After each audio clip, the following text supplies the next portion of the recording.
steadfast in their quest for justice, hoping the Floyd family can get what his almost did, a sentence that reflects the crime. In the George Floyd case, the American justice system is on trial again. And she's fighting and searching for her soul. She came close with Laquan. She can win with Floyd. And be sure to stay with ABC News Live for complete coverage of the trial.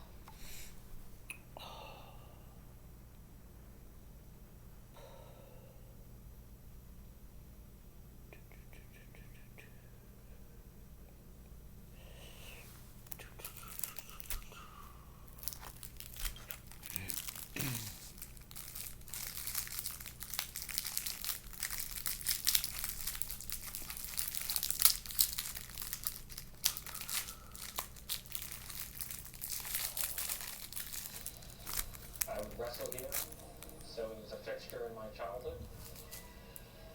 I never thought 15 years later, right across the street, that I would open a headquarters for my first campaign. Wasn't that long ago that Representative Torres was a poor kid from the Bronx. Tell me how a kid from the Bronx gets to Congress. I grew up in a public housing development right across the street from Trump Golf Course. The government was investing more than $100 million in a golf course for Donald Trump. What does it say about our society that we're willing to invest more in a golf course than in the homes of low-income Black and brown Americans? And so my experience in public housing is what inspired me. Eventually, I took the leap of faith and ran for public office.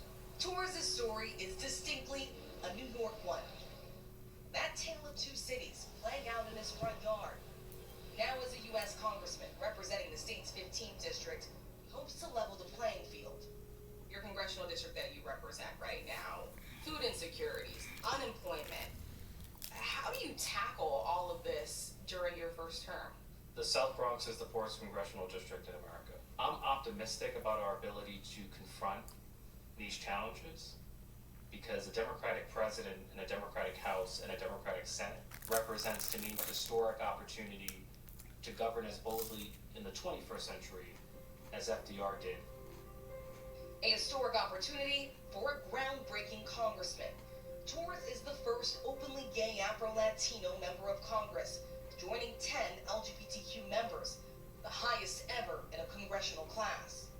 A wise person once said, if you don't have a seat at the table, then you're probably on the menu. And with elected officials like me, LGBTQ people of color finally have a seat at one of the most powerful tables, the United States Congress.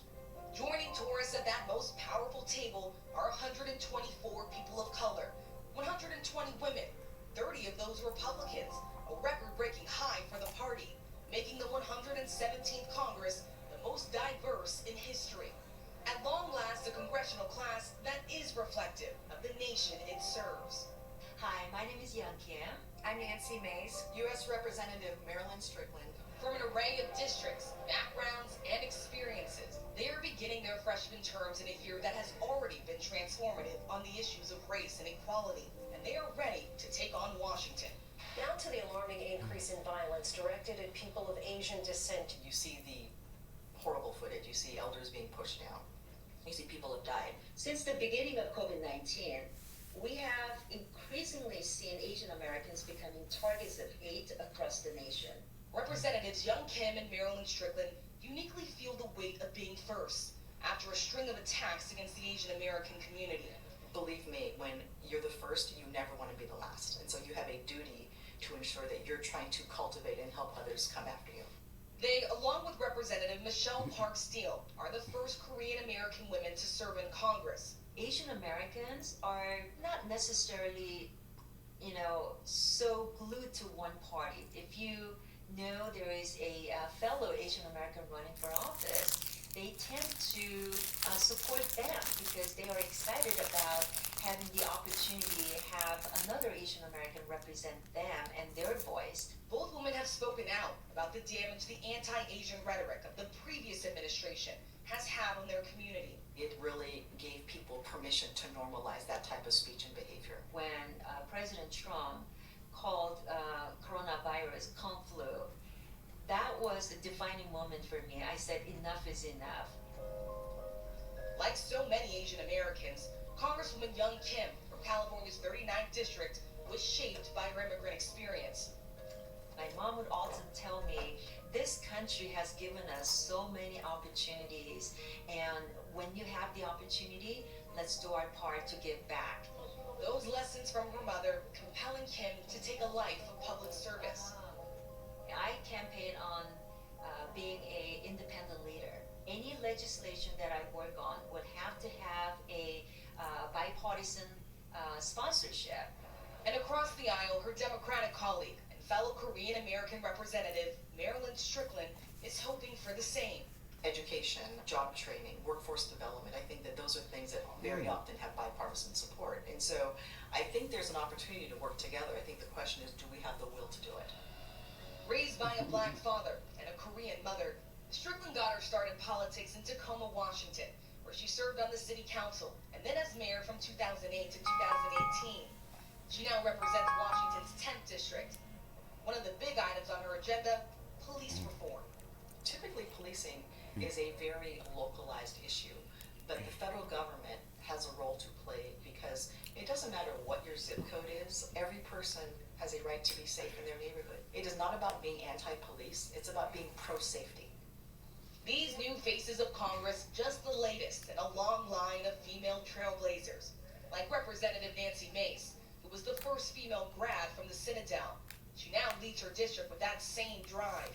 But getting to this point meant overcoming enormous challenges. I was raped when I was 16, and I dropped out of school shortly thereafter, right at my 17th birthday. I've had many challenges in my life, but I learned some very tough lessons during some very tough times starting at a very young age. What pushed you through in those moments? It literally took me 25 years to be able to talk about it publicly, and the only reason I had is because we were debating a fetal heartbeat bill, and there were no exceptions for women who'd been raped or who were victims of incest, and I just had it. I was so pissed off and so angry and confronted one of my biggest fears in life, which made me stronger. Propelled by her past, Mace is undeterred to take up positions not traditionally supported by Republicans, like prison reform and environmental issues. My life has been a series of second chances, so as much success as I've had, I've also failed. And it's one of the reasons that I've been a big champion of criminal justice reform, prison reform. This freshman class, on the job only a few months, are undeterred by the challenges they face. I thought you said Russian Determined to class. bring real change to Washington.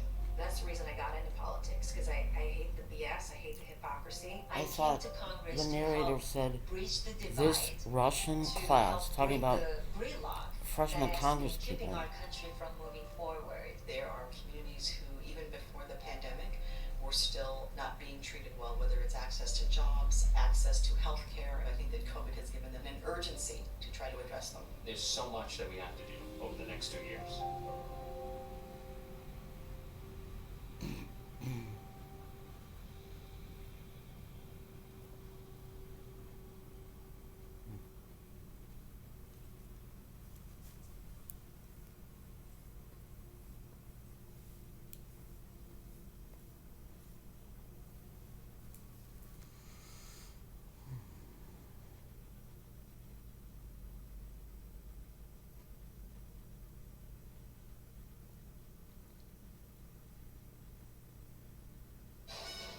Good evening, and it's great to have you with us as we start another week together here. And we begin tonight with new alarm involving the coronavirus here in the U.S. Spikes in new cases and hospitalizations in certain parts of the country.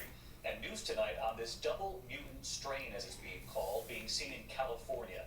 And that new guidance when it comes to how the virus is spread.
because the choices that employers make in the way that they're asking their employees to show up to work or not show up to work really has implications about how they live.